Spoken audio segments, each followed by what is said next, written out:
My relationship was on the rocks. So I did the thing that anyone would. I took my girlfriend for a romantic cave walkthrough. Alright, don't judge me. I'm sure I had a good reason when I decided to take her to an old abandoned mine. In fact, I was going to propose in the old abandoned mine. The date was set, and the ring safely tucked away in my pocket. The last section of the mine had a type of rock that glittered in dim light. I figured this would be a good place to do the deed, even though a romantic dinner might have been a better idea. The first sign of trouble was two of our mutual friends came along, making it a double date. That's fine, I could deal with that. I could easily drop them hints to get out of the way before I got down on one knee. When we arrived, Tabby and Jason were waiting for us out front. We needed to do a small hike to get to the entrance, and Leah was already in a mood. Her shoes and massive purse were not meant for a hike or walking around in an old mine. She refused to leave her purse in the car, and claimed she didn't have any other shoes. I gave our friends a wave when I saw them and walked over to them. We stood chatting for a bit and getting caught up on each other's lives while standing outside the old mine's entrance. When Leah was off taking a smoke break, I got in close to whisper to my friends about the plan. Could you guys, give us a few minutes alone when we reach the dead end with all the nice rocks? I need to ask Leah something, I told them, hoping my hint got through. Oh, Jamie, Tabby started and shut up real fast. From her tone, she almost sounded sad. Maybe she'd wanted to get married first. No problem, we'll leave you to it, Jason butted in. With everything planned out, we were all set to go inside the cave. Leah joined us, and soon we were all walking along, chatting. But Leah kept a bit silent, checking her phone pretty often, even though I doubted she had a signal. I was nervous as hell, more than I'd ever been in my entire life, and prayed I was acting natural. Oh, I forgot my water bottle in the car, Tabby said suddenly. So much for acting natural. Jason nervously nodded and took her hand. Yeah, I'll help you go back and look for it. Without giving us a chance to answer, they both ducked out of the cave, leaving us alone sooner than I thought. Let's hurry this up so I can get home before I miss my show, Leah told me, taking the lead. I can always stream it later. That was not the right answer. She gave me a nasty look, and I started to wonder where my sweet girlfriend went. For a few weeks now, she'd been getting annoyed easier and easier, and was always on her phone. It made me second-guess everything I'd done, wondering what set her off. We walked in silence. My phone buzzed. It was a text from Jason encouraging me. I smiled, then my phone shut off on its own. I frowned, trying to turn it back on. I wasn't too worried when it didn't boot up right away. It looked like Leah's still worked in case we needed one. I put it back into my pocket to check it over later. The way to the dead end was an easy one. Just straight until we hit the three-fork path and take the left opening. Then just keep walking. The other paths led to more dead ends, but none as impressive as the one we were going towards. Leah let out a sound, and I guessed her phone started to have issues. That rock looks like a dagger, I pointed out, not knowing what to say or how to start as we walked into the entranceway of the glittering room. Leah looked down at the rock, not looking very impressed. In fact, she hadn't looked impressed at all during the trip. I was trying to ask this girl to marry me today, and yet I was at a loss of how to bring it up. Before we'd arrived, I had this all planned out in my head, and now it was a blank. I want to leave, Leah said a few seconds after we arrived in the dead end of sparkling walls. I expected her to be impressed at least by a small amount. Even if you didn't like rocks, the sight of the glimmering wall should have been enough to move even the most stubborn of people to a positive emotion. My heart sank, and I was certain that I wasn't going to get to the question that day. I needed to regroup and think of a different plan. All right, let's meet up with Tabby and Jason. My voice sounded small and defeated. I put a hand into my pocket, feeling the ring box, promising I would think of a better plan. I just needed more time, and I should relax. For whatever reason, today was just not my day. We walked down the same way we took to get to the dead end, and somehow got turned around. There was a spot where the path forked into three ways. We took the left one to get into the inner dead-end chamber, and should have just walked right out back into the forked area and towards the path with the light. But there was no path with light coming from it. I stayed on the left side thinking it felt right, only for us to loop back around to the forked path again. I gave a nervous laugh over my shoulder to a very unimpressed Leah. She tapped her foot, and I decided on the right side. and we looped back again. Checking my phone, I wanted to text Abby asking for a map, but my phone refused to go past the lock screen. I assumed it was something in the rocks messing with it. We'd already taken the 2 side openings, so logic would say that the middle would take us out. We're never getting out of here, Leah whined. I couldn't blame her for getting a bit annoyed. We had been trapped in the dark for at least a half hour now. I just didn't understand how it was possible. There were only a few forks in the path. One was bound to lead out. I had been positive that the middle path was the way out, but now I wasn't so sure. As we rounded a corner, I saw the dagger-shaped rock and my heart sank. The rocks glittered in my dim flashlight. We ended up back where we started, at the end of the path. "See, I told you," Leah hissed, frustrated. She dug in her massive purse and pulled out a pack of cigarettes. She'd promised to quit. Now wasn't the time to remind her. I didn't care if she was still smoking, but I didn't think it was wise for her to light up inside the old mine. Who knew if there was old gas still inside? Wasn't that a major issue all mines had? "Maybe you shouldn't smoke in here," I told her meekly. "Give me one good reason," she replied sharply. I didn't have one. I suddenly felt on the spot for my lack of knowledge about mines. I'd only taken her here because I thought it would be pretty. Feeling guilty for the whole situation we'd found ourselves in, I turned away from her. Looking over the shimmering wall, I started to second-guess myself about how many paths this mine really had, and if it was possible I'd missed one in the dark. A sound from behind us made me tense up. I was just about to check my cell phone for the 1,000th time, and nearly dropped it when I heard soft footsteps coming down the tunnel. They weren't Leah's, I could tell that much. I turned on my heel, shining a flashlight down the dark path, wondering what I would see. It sounds silly that I expected anything but a person. Being underground plays with your imagination. My beam of light landed on a boy. Blonde hair standing out in the dark. Big blue eyes staring over at us. He was wearing flip-flops, so that was the source of the strange walking footsteps. His t-shirt looked at least 5 sizes too big for his frame. He couldn't be any older than 13, if that. Leah gave him a side eye and didn't acknowledge him. "Hey, little guy. What are you doing down here?" I should have asked about the way out, but the moment I saw him, I was more worried about a child being alone. "Mushroom collecting?" he answered back in a small voice. I looked at him, confused. He opened his hand to show off a mushroom that looked like the same texture of the rock glittering walls. Lifting his long shirt, he put the mushroom in a baggy side pocket of his shorts. "What are you two doing down here?" he asked, looking between us. "Clearly we're having fun," Leah snapped. She dropped the last of her cigarette and stomped on it with her heel. I ignored her bad attitude and wished she would tone it down so she wouldn't scare the kid away. "We got lost, actually. Could you show us the way out, please?" I asked in a sweet tone, hoping it would counter Leah's. The boy gave us a long stare, then nodded. I thanked him, and we started to follow him down the path. I tried to take Leah's hand, but she pulled away, still angry over being lost. "Why are you trusting a kid to get us out?" she said, not even trying to whisper. "Because he knows the way. It doesn't matter if he's a kid or not." "All right, fine. Don't snap at me." I didn't think I'd raised my voice. She was stressed, so anything would feel like an attack. We all walked in silence as we went down the dark path. I started to hope that the way out was near when I felt some whiffs of fresh air against my face. Now that I was noticing them, I thought I saw more mushrooms camouflaged with the rocks. I'd never seen mushrooms like that before and would ask about them when we got out. "There's no way this kid is going to get us out," Leah muttered under her breath. "This way." I just realized I never asked the boy's name. We turned a corner and I stood in shock, mouth open. Before us was a dead end I hadn't seen before. This didn't make any sense. We should have made it to the trail with the 3 pathways. I even walked up to the solid wall of rock, placing my hand against it to see if it was real. "That doesn't make any sense," I said finally. "I told you he would get us lost." Leah was at the end of her rope. She walked off in a huff, digging out her smokes again and starting to fiddle with her useless cell phone. I turned my attention to the boy, who looked a bit too calm for being around 2 stressed-out adults. "What's your name?" I asked him.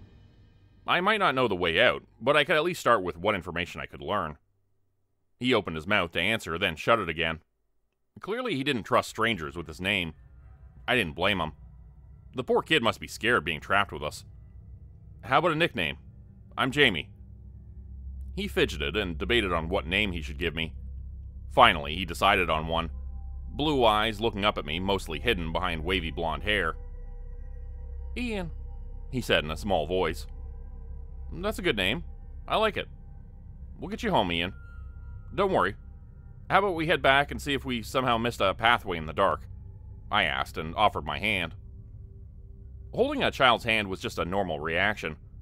I didn't even think that it might make him feel more awkward around me. When I realized my mistake, I started to drop back, but Ian took it before I did. He looked perfectly fine holding onto a stranger's hand. In fact, he seemed kind of excited and was hiding it very poorly. Someone should really talk to him about trusting strange men in caves. When we got back to his parents, I would mention it. Leah looked back at us, disgusted. We're not having one of those, so don't get used to it, she said harshly, and this time took the lead. In that moment, I kind of wondered what I'd ever seen in her. I chided myself for this thought. She was just stressed out and normally was not like this. I gave Ian what I thought to be a comforting smile, and we started to walk. And walk. My phone's clock kept glitching out and looping backwards, so I had no idea how long we walked for. Ian gave no complaints. I started to get worried. I only expected a short walk and had brought no supplies. I suppose when people noticed us missing, this place would be swarming with rescue workers. But how long would that take? Didn't it only take 3 days without water to die? If my phone was working, I could look that up. Hell, if it was working, we would be out of here by now. We came with some friends. They left before us, but when they see that we didn't come out, they'll send someone, I told Ian, trying to comfort him. As if. I bet those two went right home and they're finished dinner in a nice warm bed by now. Leah snapped behind us, her voice echoing. Please, let's not do this right now. I was completely embarrassed over how she was acting. Shuffling Ian behind me, I didn't want him to hear her, but it was impossible in the small space. Do what, fight? Because you have it coming? Why did you even bring me down to this shitty place? If you're going to propose, why didn't you take me somewhere normal? In her rage, she took off one of her shoes and threw it at me. She missed. Her little temper tantrum was pathetic. Still, I was hurt by it. You knew? I asked, the ring box feeling like 100 pounds in my pocket. Duh, hand it over. She held out her hand, expecting. What? The ring, hand it over. I should at least get it after suffering through all this. I felt a slight tug on the back of my shirt. Ian was peeking from behind me, staring at Leah, barely hiding the disgusted look that matched the one she'd given him earlier. I put a hand on his back, feeling a bit sorry that he was stuck hearing such a drama. I didn't bring the real one. I just have a cheap fake because the one I ordered didn't come in yet. I lied. She let out a huff of anger and started down the path again, now missing a shoe. She stopped a few feet away, just trying to be away from me. Ian gave me a hint of a smile. I think he was proud that I didn't give in to her demands. I picked up Leah's shoe and gave it a soft toss towards her. I could do that much. It was silently agreed to take a break. Leah was chain-smoking through her pack up front of us, and me and Ian sat down against the hard stone wall. I'm sorry. He gave me a little shake of his head and rested his cheek on his knees. Staring down at where Leah was for a few seconds, he looked back over at me. Is that why you came down here? To ask her to marry you? Yes, but I swear she's never like this. I told him, my face flushing in the dark. Have you ever had any fights? Gotten into trouble like this? He asked, and I didn't understand what he was getting at. Well, no. How do you know what she's like when she's under stress? I guess it'd be nice to be with someone and never have any issues. But if you do, then how are you going to deal with your partner going out of control when he never experienced it? How old was this kid? He looked a lot younger than the words he was saying. I thought his generation watched video games, and not people dealing out relationship advice. Are you speaking from experience over there? I joked with him. He let out a small smile, and his expression went back to the serious one again. It looked as if he was debating on telling me something. How do you think your two friends got out of here? He asked, still not taking his eyes off where Leah was. They took the right path? I said, stating the obvious. You thought you were going the right way when I started to guide you. What changed your mind? His blue eyes shifted towards mine, and I suddenly felt uncomfortable. There was a change in the air surrounding him in a way I just couldn't place. I couldn't meet his gaze and looked away, trying to remember what happened when we ran into that dead end. I said honestly. Everything that happened just got so muddled in my head. Then pay attention the next few times. Standing up, he waited for me to follow him. This all was strange. Until that point, I just thought we got lost naturally. But now it felt like other forces were at work. I was uneasy, but still wanted to trust the boy. I gave him a small nod and followed him. We're gonna try looking for a way out again. I called down to Leah, only to get a very rude answer back. Just walk. She'll follow us or not. I almost felt bad for her. She swore at us and hurried after us, getting delayed to put her other shoe back on. We started walking again. This time I felt as if Ian really did know the way out. But I didn't know what he was trying to prove or show us. With him leading the way, I yet again felt the slight breeze of fresh air, and hope stirred, only to have it come crashing down. I told you, he's just a kid. I bet he got us more lost in the first place. Leah's voice whined behind us. I turned to tell her off when I ran directly into a wall. I bounced off, landing on my backside painfully. Swearing, I looked up to see a dead end I should have noticed long before slamming into it. I heard Leah whining behind me, but I didn't even pay attention to her. I dropped my trusty flashlight. It flickered, but kept lit. I picked it back up to look over the wall, wondering how it seemed to appear out of nowhere. Then, to my horror, I realized I didn't see Ian. This way. Shining my flashlight down the narrow pathway, I saw the boy behind Leah. That didn't add up. How did he get behind us so fast? She let out a small scream, noticing Ian in the dark. He took off, disappearing, and I got up to follow him, Leah protesting behind me. We both fumbled along, quickening our pace and following his footsteps in the dark. And we kept running into dead ends. No matter which way we went, they all ended in rock walls. We didn't take a new pathway or turn. It was all a straight line both ways, but we kept hitting the blocking walls at different places. It was just guesswork because our phones both stopped working. One wall felt like 5 minutes of walking before we hit another. Then we would turn around and walk a few seconds before arriving at a wall that was not there before. Leah was complaining the entire time, in near tears. She raged about me being the reason why we were stuck. I heard Ian's footsteps just beyond where my flashlight would reach. Finally, I needed to stop and slumped against the wall. Leah was sobbing somewhere close by. I was starting to get dehydrated. Doing this without water was taxing on my body. Small footsteps stopped in front of me and Ian appeared. He sat down, cheek on his knees, looking me over again. How do we get out? I asked him with a pleading tone in my voice. I can't tell you outright. I'm already late and someone's going to be worried about me. But I can give hints. I really didn't know who Ian was. He didn't even seem human at this point. But I was going to take any help I could get. I gripped the flashlight in my hand, the small amount of light my only comfort. How do you think your two friends got out? He asked again. I groaned, still not understanding. Because they took the right path? They took what they thought was the right path, he corrected. I stared at him. It really couldn't be that simple. It just couldn't be.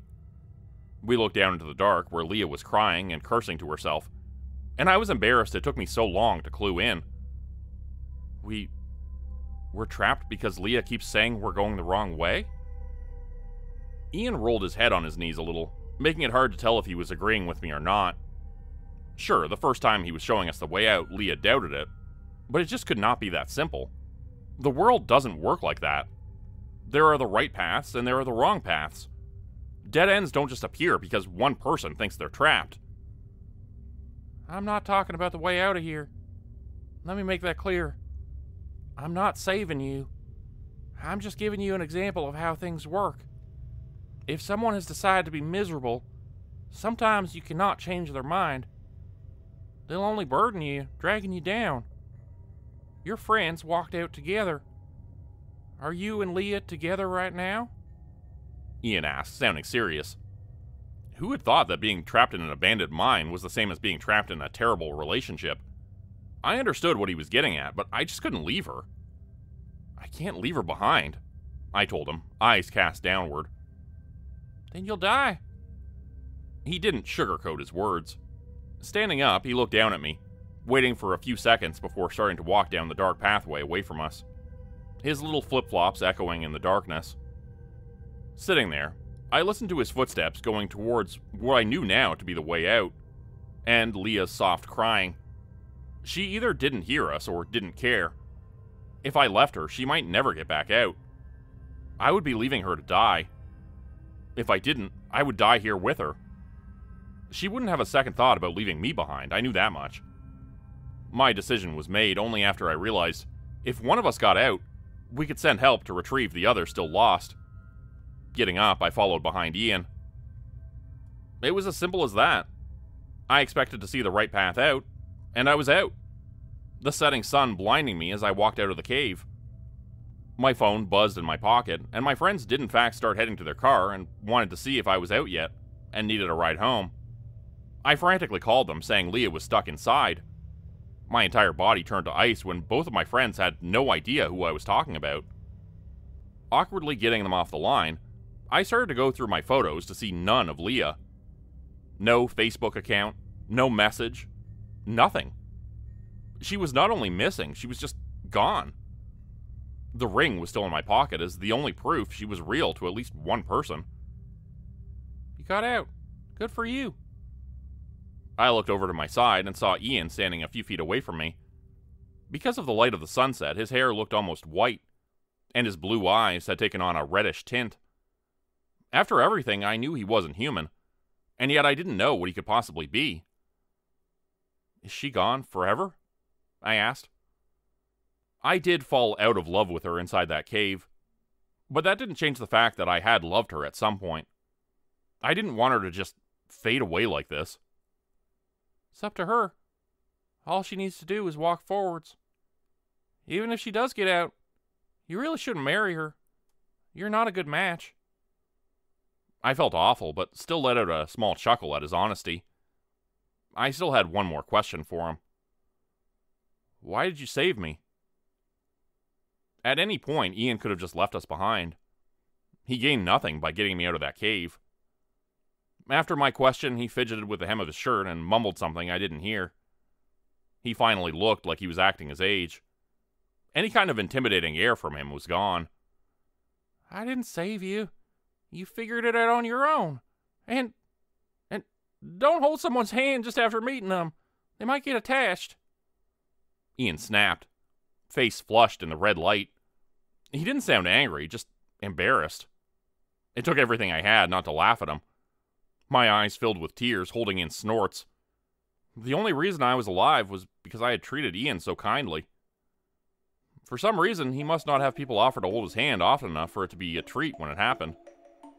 And I didn't save you, he shouted, face still red, and gave a sharp point in my direction. He stomped one foot and started to huff away, knowing there was no way for him to regain his composure around me. Thank you for not saving me, I called after him. I only saw his back, but I think it made him even more embarrassed. Some time has passed since then. I never found out if Ian was his real name or what he was. I'm still very thankful he showed up when he did. I still go by the mine entrance waiting to see if Leah comes out. If she does, I'm not going to date her. But at least I'll be around to support her and keep her life on track. Maybe it's because I feel guilty. But I guess the reason doesn't matter. Become a channel member today for early access, bonus videos, and special emojis only available to members. Check out the description below or click the join button for more info. If you'd like another way to help support the channel, please consider joining my Patreon page at patreon.com/JordanGroupeHorror. As a patron, you'll get access to bonus videos and content. You'll be credited at the end of every video going forward. And if you decide to stay for 3 months, I'll name a character after you, which will be featured in a Hollow's End story. Links to join the Patreon are in the description. Thanks everyone for listening. Please like, subscribe, and comment to help the channel continue to grow. And see you again next time at 4 p.m. Eastern Standard Time. Hope you have a great night.